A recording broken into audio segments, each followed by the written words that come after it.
K ജയചന്ദ്രനുമായി യാതൊരുവിധ പിണക്കവുമില്ലെന്ന് M മണി MLA. പ്രചാരണ പ്രവർത്തനങ്ങളിൽ സജീവമായി പങ്കെടുക്കും. കഴിഞ്ഞ പ്രാവശ്യം താൻ വിജയിച്ച 38,000 ഭൂരിപക്ഷത്തിലധികം വോട്ടുകൾക്ക് സേനാപതി വേണു പരാജയപ്പെടും.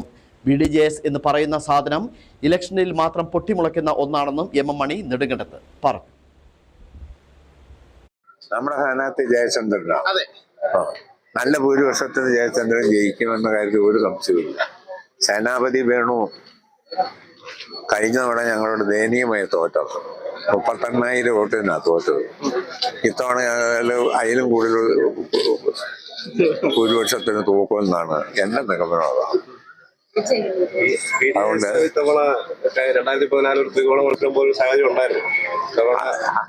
BDJS എന്നൊന്നും പറയുന്ന ചിത്രത്തിലില്ലാത്ത സാധനത്തിന്റെ കാര്യം നിങ്ങളെന്താ കാര്യം?